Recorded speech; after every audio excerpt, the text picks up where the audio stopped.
रहनुमा और अहमद फराज मरहूम के बेटे शिबली फराज के घर डकैती की अनोखी वारदात। हमारे नुमाइंदे जमीर हुसैन जमीर शिबली फराज के साथ मौजूद हैं, उनसे पूछते हैं इस्लामाबाद में इस अनोखी वारदात के बारे में लोग क्या जानते हैं। जी जमीर हुसैन, हमें तफसीलात से आगाह कीजिए।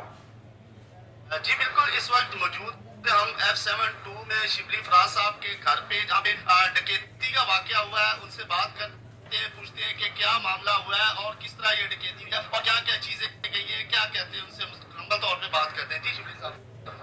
नहीं जी, डकैती तो उस लिहाज से ये हुई है कि जो बुनियादी तौर पे जो चोर होते हैं तो वो तो कीमती अशिया भी ले जाते हैं, लेकिन जो कि उनके नज़दीक कीमती होती हैं, हमारे नज़दीक तो कीमती चीज़ें थी, क्योंकि मेरे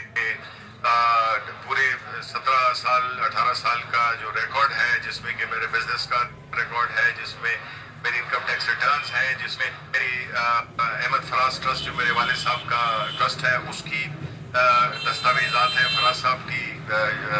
राइटिंग्स थी, उनके खतूत थे, उनके मुंसलिक जो उनकी हासिल की हुई अशार थे और इस किस्म की चीज़ें थी जो कि लेके गए हैं। तो इससे ज़ाहिर ये होता है कि ये कोई वो आम चोरी नहीं थी, ये सिर्फ एक मखसूस मकसद के लिए जिसमें कागजात थे वो ले गए, कुछ भी नहीं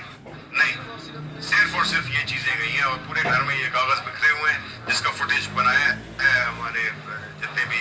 साफी दोस्त हैं उन्होंने बनाया, फुटेज तो बनाया, वो तो आप देख सकते हैं कि किस तरह से किया गया। सर क्या समझ रहे हैं, इसको आप क्या देख रहे हैं कि कौन लोग हो सकते हैं जिन्होंने ये मतलब इस तरह की वारदात? देखिए, मेरा तो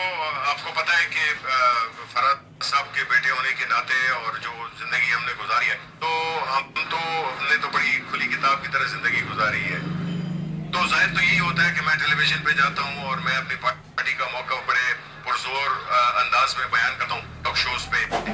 तो शायद ये एक हरबा हो कि मुझे खामोश कराने के लिए, मुझे चलाने के लिए, लेकिन सॉरी, नाकामी होगी। कोई ऐसी बात है ही नहीं, हमने कोई ऐसा काम किया नहीं। हमने देखा है हमारे वाले साहब के साथ भी ये वो, उनका सामान भी 2004 में बाहर फेंक दिया गया था जबकि घर में मौजूद नहीं थे हम। तो ये इस तरह की चीज़ें हमारी खाना के लिए कोई नई बातें नहीं है, लेकिन दुख इस बात का होता है कि इतने जो हम कहते हैं कि हम जमहूरियत में रह रहे हैं और अगर हम रियासती इदारों को पॉलिटिकल विक्टिमाइजेशन के लिए इस्तेमाल करें तो मेरा ख्याल है कि फिर ये इस मुल्क में ये कहना कि इस वक्त कोई जमहूरी हुकूमत है तो ये एक सबसे बड़ा मजाक होगा। जी नाज़रीन, जैसे कि आप देख सकते हैं कि शिबली फराज साहब का कहना है कि ये